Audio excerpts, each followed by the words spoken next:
Let's talk about Altior, a public horse, really. Everybody's got so much time and love and affection for him. We haven't seen him quite as much as many people, I'm sure you as well, would like to have seen him over the last couple of seasons. But how happy are you now with his preparation gone into the champion chase? We're good. I'd be happy, but I mean, I was saying this time last year, and 4 days before the race, a splint appeared, which he'd never had before. He's still got it now because it'll not go away, but it won't. That won't, I hope, creep in again. It's sort of dealt with, and I mean, he's never felt it since. The only time he felt it was the week of last year's festival. And he couldn't run, that really was cruel, because I was pretty confident we were back. It all really stemmed back to everything had gone great for 4 years or whatever it was, until we had that horrific dust-up with Surname. And, I mean, it's rather like when I didn't run him at Sandown this year, there was enough of an outcry that why'd I take him out? The time I should have taken him out was at Ascot, and I didn't, because I was aware of the public interest and the build-up to this race, and I didn't think it was right. Now, the actual fact is why we're both in trouble, Surname and Altior, is because we took each other on that day. And we were both, I just felt it wasn't right, but then I took him out, and I did take him out of Sandown for exactly that reason. And 1 or 2 people chose to go ballistic. Which I thought was extremely unfair, to be honest with you. I'm protecting the horse, and that's my job. And I would have finished up in the same boat if I'd have run him at Sandown in the Tingle Creek, and that's why he didn't run there. I wasn't prepared to go through the whole thing again. He wouldn't be running here if I'd have run him that day. But some people have their opinions, and I'm afraid on this occasion I seriously beg to differ with them. So we haven't seen him since he finished second in the Desert Orchid at Kempton. Yeah. How confident are you that he still retains that raw talent and ability? Well, I think there's a few things to just go back to. He didn't look very... Kempton, I mean, he's won round there lots of times. It was, you'll probably find, if you'd taken the winner out of that race and he'd beaten the second horse by however far he beat him, that on its own would have been a very good performance. Everybody said, oh, that's good. Now, the fact was, another horse came and beat him. But it did occur to us that his jumping, in particular, at Kempton wasn't as deadly as it should be. And if you see him here, schooling, you won't see anything faster or quick. There's no horse that can jump these 5 fences quicker than he does. There's no point in anybody trying to go with him. It's not possible. And yet he's not doing that on the racecourse. So there is just going to be a slight change of plan here. And we have practiced not over fences, I hasten to add, because it wouldn't really be dangerous, actually. It wouldn't be dangerous, but just, we're going to put some cheek pieces on him. We've discussed over the last few weeks since Kempton. I just think they're going to help him. The race is going to be fast and furious. He's got to be just that little bit sharper. And I do think, like we were saying with Bouvier, at their age, they lose a little bit of their pace. They might gain a little bit of stamina. We're not going to switch to the RYANAIR, but we are going to put the cheek pieces on, because I think that'll just help him, particularly over the first 3 fences, which, that they will go quick, and he's got to be there with them. And he also sometimes has a little bit of a flat spot, 2 or 3 out, when you think, help, we're not going as well as we should be, but then he comes back on. And if you could eliminate that, and that would be the other, I hope the other desired effect. It'll sharpen his mind up a bit. We did some work in him the other day, and we were happy that Nico felt it made a nice difference. And so that's what we're going to do. And how much would it mean for you and all of the team here at Seven Barrows to get Altior back on his A game and almost do a Sprinter Sacre and regain his championship crown? Well, it would be, because it's rather sad that he's actually fallen from the top of the tree, and sadly so is Surname. And consequently, you want to regain your crowns, and if you lose them, especially through no fault of your own. I mean, he couldn't run last year. That hurt. He's been, instead of being the glory horse and the wonder horse, he's very sadly been sort of, the surname incident and not being able to run last year, the Tingle Creek incident this year. No fault of his own, or anybody's, to be honest with you. But he's suddenly no longer the A horse that he was. And so it would be very satisfactory to sort of, I don't say prove people wrong, but at least prove us reasonably to have been right, in that, we've steered the right route. And I hope we have. And, I'm looking out the window. We've had a nice bit of, the weather's turned a bit and the ground's dried up, as here anyway. I'm not quite sure what it's doing at Cheltenham. But, if he could get onto some decent ground and the cheek pieces took their bit, he's in good form.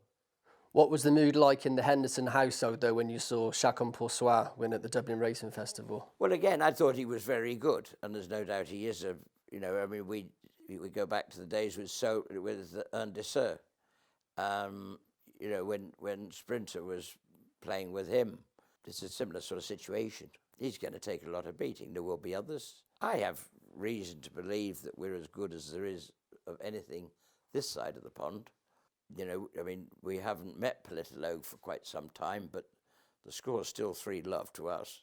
I respect him. He's been a fantastic horse, but I have no reason to believe we shouldn't be beating him again. 2 in the Cheltenham Gold Cup, Nicky. You've got Santini, who, of course, was second in the race last year behind Album Photo, who again is in the lineup this year. And also, you've got Champ, who put up a last-gasp performance to win the RSA last year, which is often a good stepping stone to Gold Cup glory. A slightly more unconventional lead-up to the Gold Cup for Champ. Let's talk about him first of all. I mean, explain the reasoning and how it came about running in the game spirit. The funny thing is, even at the beginning of the season, when we were thinking, right, we know where we want to finish up with him, work backwards. And as soon as we started doing that, where? Now, he does prefer going left-handed.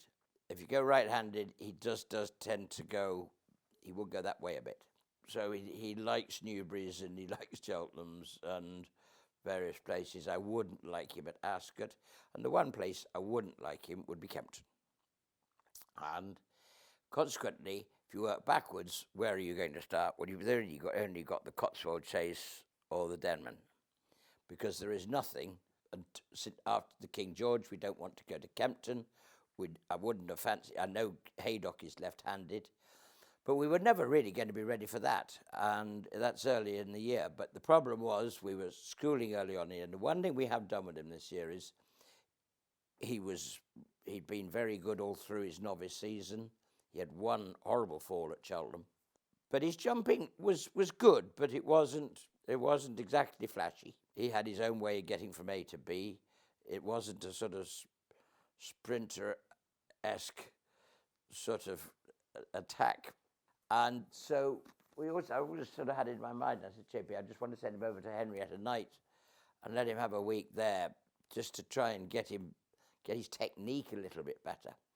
Actually, she sent him back after 3 days and said, brilliant, can't do anything more. But there was just one thing we were noticing, that when he was schooling or doing slower work, he was making a little bit of a noise. We had a look at it, and his larynx did need attending to. And it was, there are various versions of wind operations, but he had to have the full job done. He had to be hobdayed, which necessitates a month's box rest.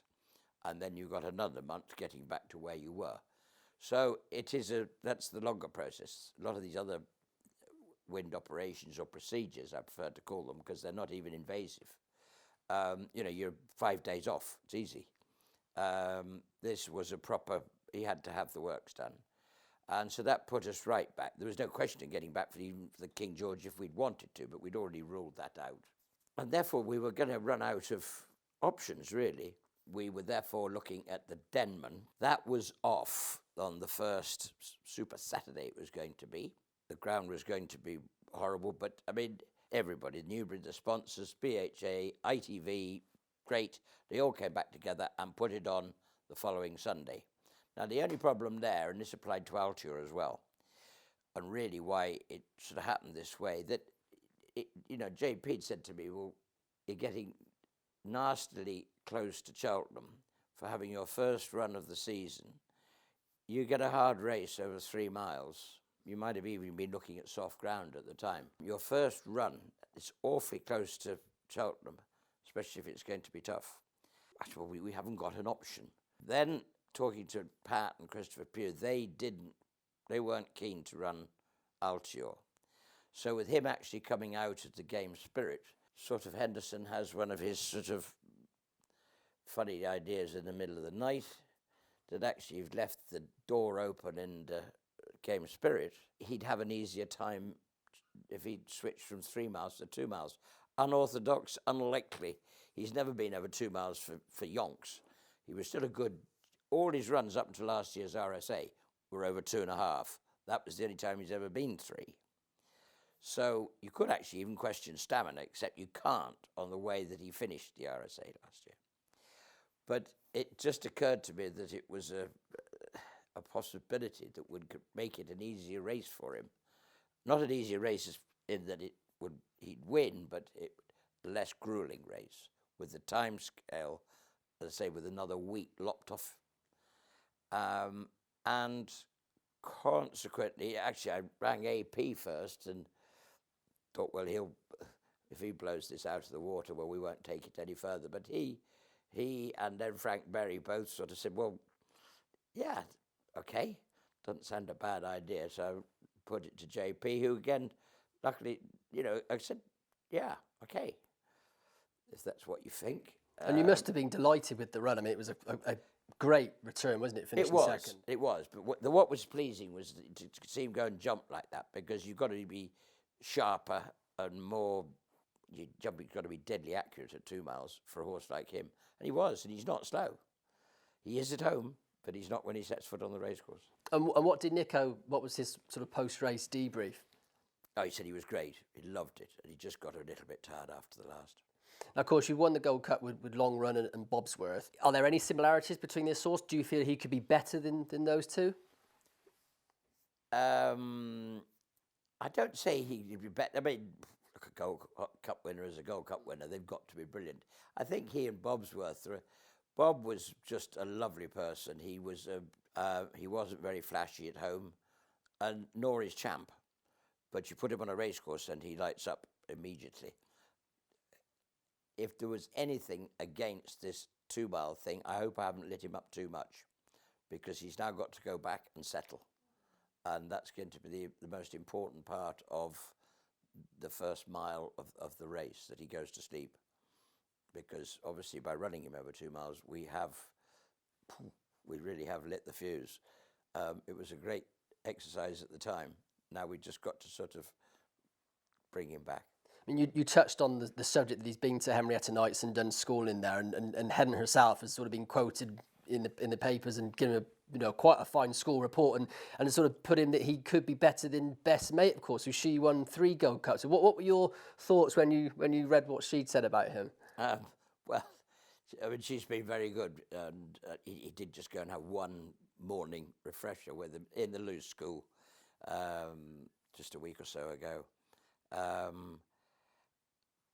Yeah, I'm glad she likes him. It's flattering to the horse. He's got a long, long way to go to emulate a horse that won 3 Gold Cups. But time's on his side. But there's a long, long way to go. 1 would be lovely. We'll worry about 1 before we think of anything more. But he's in good form. So from one horse who you may just have to sort of try and keep the lid on him a little bit, to a horse that does take a little bit of rousting along is Santini. But he's a very talented horse, as we saw from his second in the race last year. How's his preparation gone in the lead up to this? Well, I was happy with him in the Cotswold Chase, which was rerun at Sandown. Again, that ground was horrible at Sandown on the day. I'd have preferred not to, but there was no alternative. He had to run. To be fair, I think he didn't enjoy it. A lot of things he does enjoy. He loves jumping, he loves racing, he loves working. He doesn't work particularly quickly at home, but he loves his jumping. And he enjoyed the race to a point, but he just couldn't go any faster. He was creeping into it that round about the pond and to the second last. And then Aidan realised he wasn't going to get to the front two, but there was nobody else behind him either that were going to get to him. So he was able to actually look after him from the second last home. So he didn't actually have a slog in a bog, if you like. It was he got tired, he couldn't go any quicker in it. But he didn't get a desperately hard race, and he's come back very fresh and well. And I think he's in much the same shape as he was going into last year's Gold Cup. He's had a difficult first season as such. We went to Aintree for the many clouds. Well, they took all the fences out, and the only thing he does is jump. And it was a sort of bending race, and I think you've seen him, he's enormous, and he doesn't do bending races. But he still ran a really good race. He actually finished in front of Frodon. I was never going to run him in the King George because it was never going to be his track. But I just said to Richard at the time, from the many clouds to the Cotswold chase was 2.5 months apart. I said, this horse needs a run. So we did run him and supplemented it and ran him in the King George, which was really just to give him a race. And he ran a good race, but 3 miles around Kempton is just the second time down the back straight now. It was happening too quickly for him, but he still ran well. And he hasn't won a race this year. He's not coming in with great form figures in front of his name, but he comes in with great form himself, and I think that's probably more important.